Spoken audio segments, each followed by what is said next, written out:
bago tayo mag-start, ito pala yung quick specification si Itel S25. So, as out of the box, Android 14 siya. Sa chipset, meron siya Unisoc T620 na 12 nanometer. Meron tayo octa-core CPU na merong clock speed na up to 2.2 GHz. Sa GPU, naka Mali G57 siya.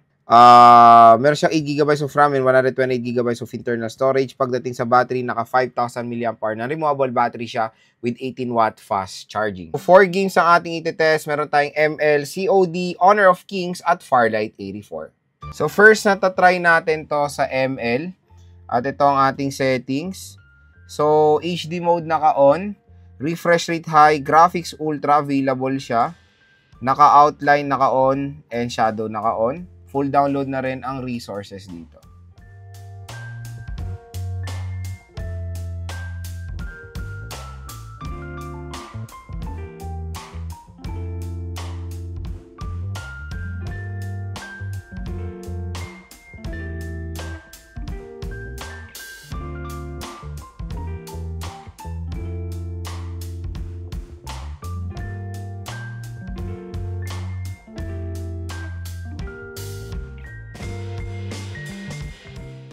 So, pagdating sa Mobile Legends, ganyang maganda performance ng Itel S25 mga J-Vlog. Playable siya. No frame drops na malala dito sa smartphone na to. Solid siya pang ML.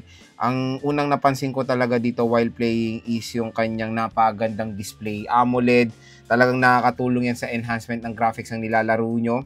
Smooth naman sa high settings ang ML dito sa Itel S25. Makakalaro po kayo na mabuti dito. So, next naman is Honor of Kings.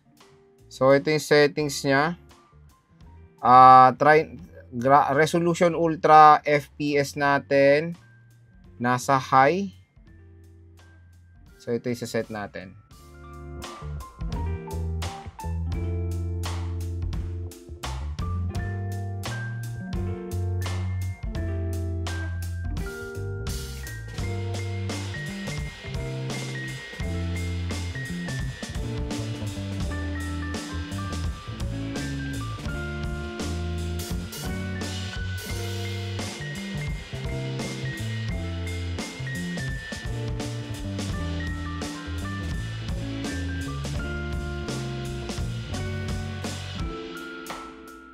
So, pagdating sa Honor of Kings, napaka-solid ng performance ng Itel S25. Grabe, ang smooth. Tapos, yun nga, tulad ng sinabi ko, pag naka-AMOLED talaga, mas may enjoy nyo yung gaming experience nyo. Grabe yung pagka-detail ng graphics niya. Very vibrant yung display. Ayan, oh. Walang frame drop sign na experience so far sa Honor of Kings. Solid performance so far. At maganda yung overall quality ng graphics niya. So yun, makakalaro kayo na mabuti ng Honor of Kings dito sa Itel S25. Playable po siya. Okay na, love. So next naman is Farlight 84. So itong settings natin. Refresh rate natin nasa medium. Ang available lang, tapos graphics natin nasa smooth.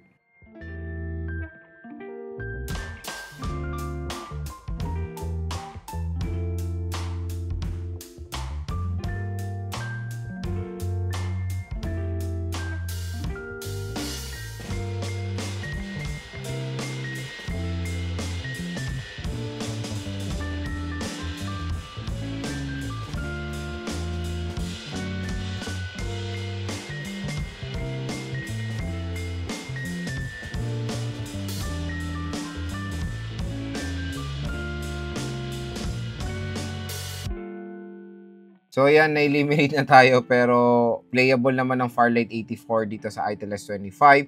Meron tayong mga few frame drops, pero okay naman siya. Nakakalaro rin naman tayo kahit papaano. No, walang malalang frame drops. At okay naman yung kanyang movement. So, next naman is COD.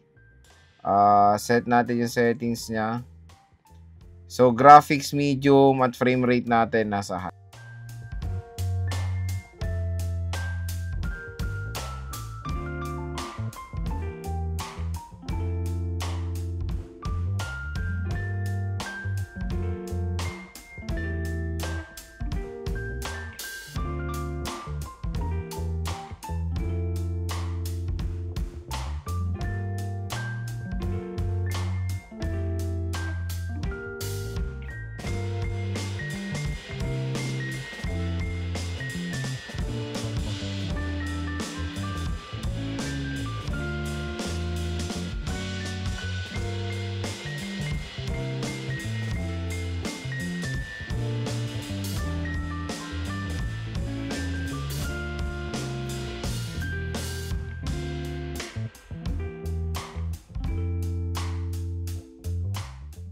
So pagdating sa COD Battle Royale, maganda rin performance ni Itel S25. Smooth naman siya, although ang quality lang na pinakamataas is medium graphics.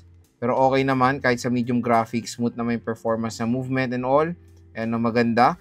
Kahit na may kalaban tayo ay hindi tayo naka-experience sa mga frame drops dito sa Itel S25.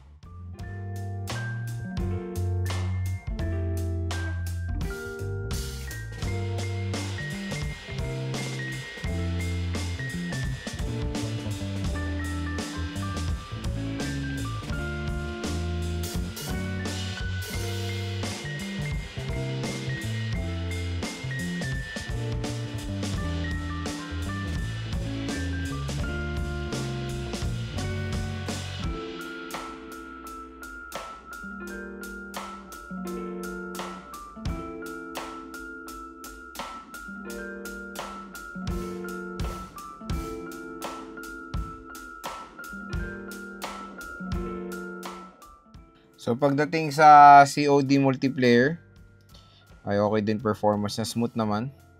Movement and all, okay naman. Kahit na may kalaban, ay nakakalaro naman tayo mabuti rin ng COD dito sa Itel S25. Talagang napakaganda nung nung AMOLED display niya, nakakatulong talaga to sa enhancement ang graphics ng nilalaro niya. Ayun mga ka-J-Vlog, ang pinaka-main na tanong kung sulit ba or okay bang pang gaming ang Itel S25. So, ang answer ko dyan mga ka-J-Vlog, yes, for an entry-level smartphone, pwede rin naman for gaming itong smartphone na to. Pero when it comes sa mga, syempre, always expect kung magkano lang naman binayad nyo sa smartphone na to, di ba?